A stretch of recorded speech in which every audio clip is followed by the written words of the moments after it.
नमस्ते। इस समय देश में सबसे ज़्यादा जिस मुद्दे पर, जिस परिघटना पर लोग चर्चा कर रहे हैं, नज़र बनाए हुए, वो है आगामी 2024 के आम चुनाव को लेकर चल रही तैयारियों, बैठकों, गठबंधनों के बीच जो भी सियासी हलचल हो रही है, इस घटना पर कोई भी जागरूक, सजग नागरिक इस पर निगाह बनाए हो। जो सत्ता पक्ष और उसकी विचारधारा के पक्ष के लोग हैं, वे सारे लोग भी अपने ढंग से नज़र बनाए हुए हैं कि विपक्ष क्या कर रहा है। विपक्ष के लोगों की इस बात पे नज़र है कि सत्ता पक्ष जो मुद्दा है, हम कैसे उसको किस रणनीति, किस एजेंडे, किस मुद्दे पर घेर सकते हैं और एक व्यावहारिक रणनीति बनाकर कैसे हम 24 के चुनाव में जीत हासिल कर सकते हैं। इसको लेकर के आज और कल का दिन बहुत अहम है और आप भी नज़र बनाए हुए होंगे कि आप इस चैनल तक और यहाँ तक पहुँचे हैं, इस वीडियो को देख रहे हैं, तो इसका मतलब ये है कि नज़र आपकी भी है कि 24 के चुनाव को लेकर के क्या-क्या हो रहा है। तो सबसे बड़ी घटना तो यही हो रही है कि आज मुंबई में 2 बैठकें एक साथ आज और कल के बीच में होंगी। एक तरफ देश के तमाम विपक्षी दल इंडिया गठबंधन बना करके बिहार और उसके बाद बंगलौर में 2 बैठकें करके 1-2 पार्टियों को और जोड़ के 26 की संख्या को 28 करके किसी नए नारे, नए लोगो के साथ, यानी जुड़ेगा भारत तो जीतेगा इंडिया, ऐसे एक स्लोगन के साथ और कुछ बुनियादी एजेंडे पर सहमति बनाने, रणनीति बनाने के लिए एक तरफ मुंबई में बैठक कर रहा है और चल रही है वो बैठक, तो दूसरी तरफ एनडीए गठबंधन। और गौरतलब है कि चंद दिनों पहले प्रधानमंत्री का एक राज्यसभा में भाषण हुआ और प्रधानमंत्री जी ने अकेले बाएं हाथ से वो सीना ठोक करके कहते हैं, एक अकेला सब पर भारी है। और व्यवहारिक रणनीति के तौर पर ये कहता कहा भी जाता है कि जो भी बीजेपी में चुनाव जीतता है वो नरेंद्र मोदी जी के चेहरे से ही जीतता है और नरेंद्र मोदी एक करिश्माई व्यक्तित्व बन चुके हैं, larger than party, larger than ideology, larger than RSS, ये सब कुछ बन चुके हैं। एक एक चर्चा अंदर में चलती रहती है। किसी भी राज्य का चुनाव हो, देश का चुनाव हो, प्रधानमंत्री का चुनाव या नगर पालिका परिषद, वहां तक भी नरेंद्र मोदी के नाम पर लोग राजनीति कर रहे हैं और जीत रहे हैं, हार भी नहीं। अब ये दिलचस्प बात ये है कि जब राज्य में चुनाव होता है, तो यही भारतीय जनता पार्टी राज्य के नेतृत्व में कौन उनका मुख्यमंत्री पद का चेहरा है, ये नहीं बताती है। और आज की बातचीत का एक एक बिंदु सबसे महत्वपूर्ण जिस पर मैं आपसे चर्चा करने वाला हूँ। सत्ता पक्ष और उसके पक्ष के लोग इंडिया गठबंधन को किस एक मुद्दे पर सबसे पहले घेर रहे हैं। भाई आपके पास चेहरा कौन है? हमारे पास तो नरेंद्र मोदी हैं। ये मीडिया वाले भी कई बार पूछ लेते हैं जो मेन स्ट्रीम मीडिया टीवी पे कि इधर तो नरेंद्र मोदी है, आपकी तरफ कौन है? इस बात का एक जवाब ये देना चाहिए इंडिया गठबंधन को कि प्रधानमंत्री पद पे आपके पास एक चेहरा है तो आप लगातार ये चेहरा दिखाते हैं, चेहरा पूछते हैं कि आपके पास कौन चेहरा है और चेहरे वाली बहस में सारे विपक्षी खेमे को खींच कर ले आना चाहते हैं क्योंकि यहाँ आप मजबूत हैं। एनडीए गठबंधन, भारतीय जनता पार्टी प्रधानमंत्री के चेहरे वाली जगह पर फिलहाल थोड़ी एक लीड लिए हुए है। 2 बार उनके चेहरे पर चुनाव जीत चुकी है और कई बार जिस कैंडिडेट को कोई नहीं भी जानता है कि अमुक विधायक को टिकट मिल गया है, अमुक सांसद को टिकट मिल गया है, कौन है वो? कांग्रेस से आया है कि भ्रष्टाचारी है, ईडी सीबीआई से बचने के लिए बीजेपी ज्वाइन कर लिया है या जो है कोई पुराना कार्यकर्ता को किनारे करके पैसा देकर खरीद लिया है टिकट, कोई इस बात पर बहस नहीं करता। और वोट डालने के लिए सब लोग ये कहते हैं कि मोदी जी को वोट देना है, तो हमारे प्रधान प्रधान को जिताओ, हमारे विधायक को जिताओ, हमारे सांसद को जिताओ। यहां बीजेपी एक नैरेटिव सेट किए हुए, तो विपक्षी खेमे को लगातार इस नैरेटिव पर घेरती है कि आपके पास चेहरा कौन है, और बीच-बीच में से कुछ सुगबुगाहट उठाई रहती है कि एक बहस चला दो कि आपके पास कई चेहरे हैं, तो फिर ये सारे चेहरे लड़ेंगे। जैसे ममता बनर्जी, फिर एक अरविंद केजरीवाल को उनकी पार्टी के किसी नेता ने कह दिया कि सीएम तो भाई अरविंद केजरीवाल को होना चाहिए। तब तक सपा की एक व्यक्ति ने कह दिया कि हमारे अखिलेश यादव को होना चाहिए। तब तक उधर से कोई बोल दिया कि राहुल गांधी को होना चाहिए कांग्रेस। ये भी शुरुआत हो ही रही थी, और एक खबर ये आने लगी मेरे मन में, क्योंकि ऐसी कोई हड़बड़ी किसी के मन में नहीं है, और ना कोई इस तरह की रेस बनी हुई है, लेकिन मीडिया में इम्प्लांट खबरें हो जाती हैं। एक तो ये बात, जैसे 2 दिन पहले हम लोग भी इस भ्रम में आ गए कि जब ये खबर आई कि बसपा और अकाली दल भी गठबंधन में शामिल होकर के इंडिया गठबंधन में शामिल होने की बातचीत कर रहे हैं, तब तक मायावती जी का ट्वीट आ गया और उन्होंने क्लियर कर दिया, कोई ऐसे गठबंधन नहीं होने वाला। और फिर वो हमारा जो सूत्र मीडिया में खबरों के ज़रिए चल रहा था, वो धराशायी हो गया। बहरहाल, फिर भी एक विमर्श बीजेपी लगातार चलाना चाह रही है कि चेहरा कौन? तो एक सवाल का जवाब इंडिया गठबंधन के लोगों को इस तरह से पूछना चाहिए, जैसे बहुत शातिर जवाब तो वो दे रहे हैं कि नहीं भाई उनके पास एक ही चेहरा है, उसको 10 साल लोग आज़मा चुके हैं, वो अमुक-अमुक जगह पर फेल हो चुका है, इस चेहरे में ये कमियाँ हैं। हमारे पास तो मल्टीपल ऑप्शन है।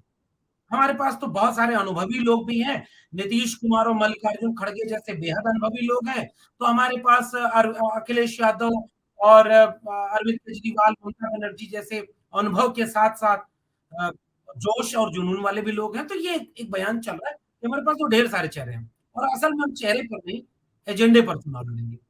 लेकिन ये एक सवाल और पूछें कि मान लो हरियाणा में चुनाव हुआ, बीजेपी का चेहरा बताई थी क्या कि मुख्यमंत्री पद के ये चेहरे होंगे? महाराष्ट्र में होगा तो कौन चेहरा होगा, और उसके बाद बिहार में होगा, बंगाल में होगा, तो कोई चेहरा घोषित करके बीजेपी ने कोई कोई प्रदेश का चुनाव लड़ा है क्या? क्योंकि वहां उनके चेहरे में कोई है ही नहीं। वहां अंत में आकर के कौन बिठा दिया जाता है, जो बिठाया जाता है उसको भी कई बार पता नहीं होता। जैसे उत्तर प्रदेश का 2017 का चुनाव घोषित ही नहीं था। अब ये बात अलग है कि जहां एक बार सरकार बन गई है, वहां उस चेहरे को बार बार दिखाया जा रहा है। जैसे उत्तर प्रदेश में योगी आदित्यनाथ और मध्य प्रदेश में। एक तो ये बात, दूसरी बात ये कि विपक्षी खेमा आज के इंडिया गठबंधन के बैठक में जो एक स्लोगन रेज़ करता है, जुड़ेगा भारत, जीतेगा इंडिया। इस स्लोगन के ज़रिए वो एक मैसेज देना चाहते हैं। जैसे स्लोगनिंग होती है ना, बहुत हुई महँगाई की मार, अब की बार हमारी सरकार, स्लोगन चले थे ना, वो बेच रहे हैं भारत को मैं चैन से कैसे सो जाऊँ, सौगंध मुझे इस मिट्टी की मैं देश नहीं बिकने दूँगा। बहुत प्यारा नारा था। और अंत में पता चला कि कुछ भी बिकने से बचा नहीं, मतलब इस पर तो लंबी बहसें हुई हैं कि बैंक, रेलवे और स्कूल, कॉलेज, यूनिवर्सिटी सब बिक गई। यानी फिर भी नारे कई बार वोट को प्रभावित करते हैं, पूरी तरह से नहीं, लेकिन प्रभाव तो पैदा करते हैं। इंडिया गठबंधन भी अब एक स्लोगन के लिहाज से एक काम कर रहा है कि हम भारत जो बिखर रहा है, और एक मैसेज इसमें है, लोगों के बीच लड़ाई कराने का आरोप, सांप्रदायिक ताकतें, जातिवादी ताकतें, गरीबी-अमीरी की खाई, शिक्षित और अशिक्षित की खाई, देश में बाकी राज्यों को आपस में उलझाना, इससे जो बँटा हुआ इंडिया है, इसके लिए उन्होंने स्लोगन दिया कि जुड़ेगा इंडिया, तो जीतेगा इंडिया। इस तरह की चाल विपक्षी गठबंधन बहुत शातिर ढंग के कामयाबी के साथ चल रहा है। गठबंधन में एजेंडा क्या होगा, किन मुद्दों पर आम राय बनकर के कोई एक साझा न्यूनतम सहमति कार्यक्रम बनता है, इस पर हम लोग आगे 1-2 दिन बाद अगर जैसे ही खबर मीडिया में आ जाएगी कि ये अमुक समझौते हुए हैं, इस पर बात करेंगे। चेहरे को लेकर के एक दिलचस्प बात, स्लोगन पर काम होगा, एजेंडे पर काम होगा, और बातचीत वाली जैसे एक बड़ा अच्छा खबर अभी आई कि अभी समाजवादी पार्टी की तरफ से ये क्लियर कर दिया गया है कि अखिलेश यादव इसकी रेस में नहीं है। जयंत चौधरी से सुबह-सुबह जब एएनआई ने बयान लेना शुरू किया कि भाई आपके तो दादाजी प्रधानमंत्री थे, पिताजी बड़े मंत्री, कैबिनेट मंत्री रहे, तो आप भी चेहरा हैं। जयंत चौधरी ने बहुत स्पष्ट ढंग से कह दिया कि नहीं भाई, आप किस रेस में नहीं है। कांग्रेस की तरफ से एक अंडर करंट ये कहा जा रहा है कि राहुल गांधी या कोई कांग्रेस का व्यक्ति होड़ लगा करके कि नहीं हम कन्वीनर बनेंगे, हम चेहरा बनेंगे, ऐसे कोई बयान उनकी तरफ से नहीं है। आम आदमी पार्टी की तरफ से खामोशी है। लेकिन कई बार होता है ना कि झगड़ा लगाया जाता है, तो मीडिया बैठ कर के वो झगड़ा लगाया, अरे लड़ गया गठबंधन, टूट गया गठबंधन, बिखर गया गठबंधन। ये तो खबरें चलेंगी, क्योंकि आत्मविश्वास को भी कमज़ोर करना और लड़वाना भी है। लेकिन एनडीए गठबंधन के भीतर क्या चल रहा है, इस पर कोई चर्चा ही नहीं होती। कौन-सा कोई एजेंडा बन रहा है, कोई कार्यक्रम बन रहा है या वही एक अकेला सब पर भारी? तो जब सब पर भारी अकेला था ही, तो 38 के गठबंधन की क्या ज़रूरत थी? जिनमें तो बहुत सारे के पास तो सांसद ही नहीं है।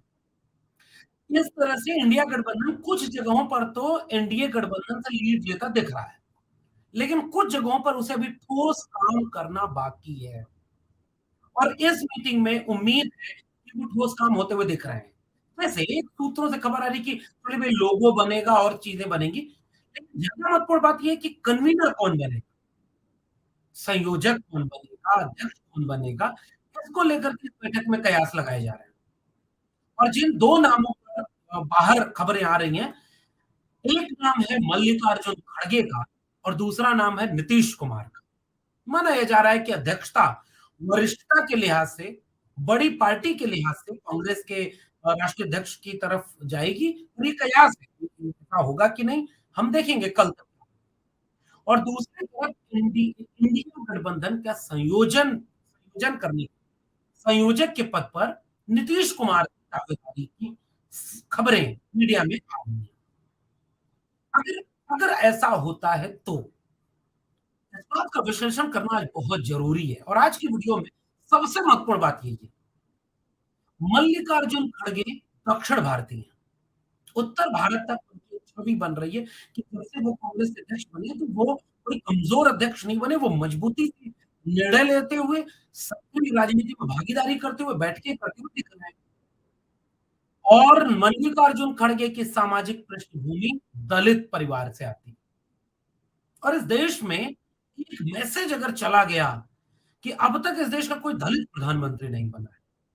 हालाँकि ज़्यादा बढ़िया मेरे हिसाब से इसका एक बड़ा अच्छा विकल्प होता अगर बसपा प्रमुख मायावती इंडिया गठबंधन में आती और ऐसा कोई रणनीतिक सहमति से बन पाता, वो इस चुनाव को बदल कर रख देता। इतना बड़ा कद आदरणीय मायावती जी। लेकिन अब इस पर कभी और विश्लेषण करेंगे कि क्या रणनीति बनाकर मायावती जी और उनकी बसपा ने ये कदम उठा लिया है, कांग्रेस भाजपा एक है, दोनों गठबंधन एक है, सब एक तरफ से एक हैं, भ्रष्टाचारी हैं और अकेले हम लड़ेंगे। मतलब इतने बड़े-बड़े गठबंधन अकेले नहीं लड़ जो एक अकेला सब पर भारी है, 56 इंच सीने की बात करके दुनिया में नाम करने की बात कर रहे हैं, वह भी गठबंधन करके लड़ रहे हैं। तो वो क्या कमज़ोर हैं? तो इस पर कभी अलग से बात करेंगे, लेकिन अभी भी मेरा मानना है कि एक बहुत बड़े चेहरे के रूप में मायावती जी हो सकती हैं।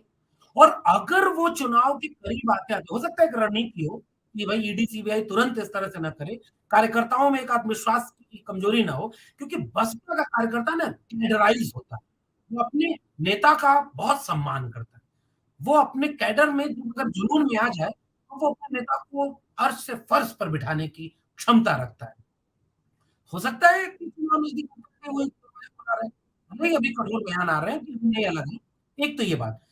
जब तक बसपा इसमें शामिल नहीं है और जब तक उनका आज का फैसला है कि हम नहीं शामिल हो रहे, ऐसे वक़्त में मल्लिकार्जुन खड़गे बहुत बड़ा चेहरा बन कर के इंडिया गठबंधन की मजबूती का आधार बन सकते हैं और पूरे देश के दलित समुदाय के बीच एक संदेश देने में कामयाब हो सकते हैं कि इस देश में अगर दलित कोई इतना बड़ा चेहरा बन जाए, मान्यवर कांशीराम के सामने ऑफर किया था भाजपा ने कि हम आपको राष्ट्रपति बनाएँगे। मान्यवर कांशीराम ने कहा कि अगर बनाना है तो प्रधानमंत्री बनाओ, राष्ट्रपति में क्या रखा है? इस तरह से भारतीय राजनीति में जो कुछ एक जगह बची है, जहाँ से एक बहुत बड़ा खेल खेला जा सकता है, वो मल्लिकार्जुन खड़गे की दलित पृष्ठभूमि और एक अनुभवी राजनेता की है। इसलिए यह जो एक नाम उभर रहा है, यह जो एनडीए के सामने एक बहुत बड़ी मुश्किल पैदा कर सकता है। और संयोजक के पद के लिए नीतीश कुमार का नाम। अब यहाँ से एक समीकरण समझें। नीतीश कुमार उनके भी साथ रह चुके हैं, लेकिन नीतीश कुमार मूलतः समाजवादी आंदोलन की पैदाइश वाले श्रृंखला के नेताओं में सबसे शानदार कद रखते हैं।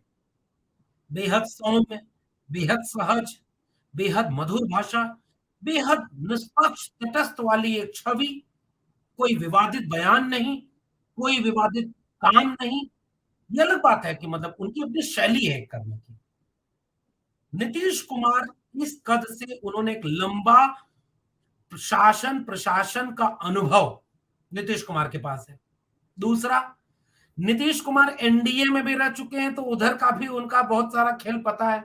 और तीसरा, जो सबसे महत्वपूर्ण है, नीतीश कुमार उस पिछड़े वर्ग के समुदाय से आते हैं, जिसका दावा करके गुजरात के मुख्यमंत्री रहते हुए नरेंद्र मोदी जी ने कभी इस देश को अपनी जाति नहीं बताई थी। लेकिन 13 में आकर के उन्होंने जब ये बताया कि मैं ओबीसी माँ का बेटा हूँ, 19 के चुनाव के पहले फिर बयान आया कि मैं पिछड़े समुदाय में अति पिछड़े समुदाय का हूँ।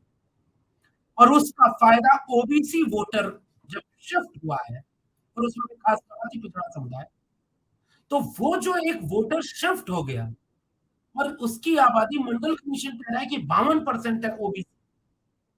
अगर नीतीश कुमार चेहरा बनाया जाए, तो मुझे लगता है कि इंडिया गठबंधन के लिए ओबीसी वोटर उत्तर से लेकर दक्षिण तक, याद रखिएगा तमिलनाडु और केरल और आंध्रा को मैं एड्रेस करते हुए बोल रहा हूँ, केवल उत्तर प्रदेश और बिहार की बात नहीं कर रहा हूँ।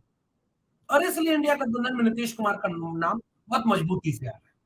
तो मल्लिकार्जुन खड़गे, नीतीश कुमार, अगर इन लोगों पर कोई ऐसा निर्णय सामने आता है बंबई की बैठक के बाद, तो ये वाकई जुड़ेगा भारत, तो जीतेगा इंडिया की दिशा में एक बहुत बड़ा कदम हो। बाकी कुछ छोटे बातें हैं, मसलन कुछ कमेटियां बनाई जाएंगी कि प्रचार के लिए कौन सी कमेटी बनेगी, उसका एक संयोजक होगा और उसमें कौन कौन से मेंबर होंगे। सोशल मीडिया और मीडिया हैंडलिंग के लिए कौन सी कमेटी बनेगी, जो इंडिया गठबंधन की तरफ से एक साझा जो समझदारी होगी, साझा बयान होगा, उसे बहुत समझदारी के साथ व्यवस्थित तरीके से मीडिया और सोशल मीडिया में रखे, उस कमेटी को लेकर के बातचीत होने वाली है। कैंपेन कमेटी को लेकर के निर्णय लिए जाने हैं, और उसके साथ साथ आपसी तालमेल के लिए कि भाई एक कोऑर्डिनेशन कमेटी होगी। इस तरह की कई कमेटी बना करके ये गठबंधन इस बैठक में अपनी रणनीति, अपने ढांचे को व्यवस्थित और मजबूत करने की कोशिश करता हुआ दिखेगा। तो कल हो सकता है, कल तक कुछ खबरें और आ जाएं कि इसमें क्या क्या हुआ, और इससे फिर देखना होगा कि कैसे कैसे लोगों को जोड़ा गया है, और सबको सबकी जगह दी जाए और सबको जोड़ा जाए। आखिरी में, आज की बैठक और कल की बैठक में निगाह बनाए रखने के लिए आपके सामने एक बहुत बड़ा मुद्दा होगा। मुद्दा क्या होगा? सीटों के बंटवारे का। नीतीश कुमार का बयान याद है आप, बिहार में उन्होंने कहा कि हम चल रहे हैं, हमारी कोई व्यक्तिगत इच्छा नहीं है। देखिए, बड़ा बहुत व्यवस्थित रणनीतिक तरीके से इंडिया गठबंधन के तमाम नेता काम कर रहे हैं। चाहे वो कांग्रेस पार्टी हो, उसकी तरफ से अभी कहीं आपने कोई ऐसी चीज़ नहीं देखी होगी जब से ये तीनों बैठकों का दौर शुरू हुआ है। क्योंकि हड़बड़ी या अहंकार टाइप का देखिए कि हम सबसे पुरानी और सबसे बड़ी पार्टी हैं, ऐसा कोई बयान आप राहुल गांधी की स्टोरी को देखिए, उनके जेस्चर को रीड करिए, आपको लगेगा कि बहुत हम्बल ढंग से वो काम करना चाह रहे हैं। नहीं भई अच्छा आप कर लीजिए, आप कर लीजिए। ये बहुत बड़ा एक रणनीतिक काम हो रहा है। दूसरी तरफ नीतीश कुमार ने एक लफ्ज़ भी कभी नहीं बोला। नीतीश कुमार को पत्रकार बार-बार पूछते रहे, "आप बनेंगे, आप बनेंगे?" उन्होंने कहा, "हमको व्यक्तिगत रूप से कुछ नहीं चाहिए, हम तो सबको जोड़ने में।" लेकिन एक बात जो नीतीश कुमार ने वहाँ इशारे की, अब सीटों पर कुछ राय ऐसी बना ली जाए कि अब काम पर लग जाए, कि किस राज्य में कितनी सीटें, कहाँ, कौन, कैसे।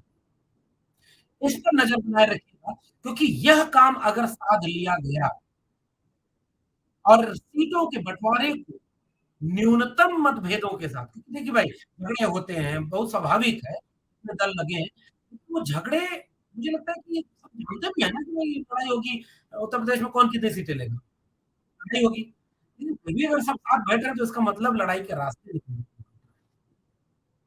चाहे तेजस्वी यादव और लालू यादव का ये बयान कि सांप्रदायिक ताकतों के खिलाफ हमारा इंडिया का एजेंडा जीतेगा, चाहे ममता बनर्जी और अरविंद केजरीवाल के बयान कि हम ऐसी तानाशाह सरकार को के खिलाफ लड़ना चाह रहे हैं, चाहे एक बहुत संजीदगी भरा बयान इंडिया गठबंधन की तरफ से था, कि चुनाव किसी के खिलाफ किसी को हराने के लिए नहीं है।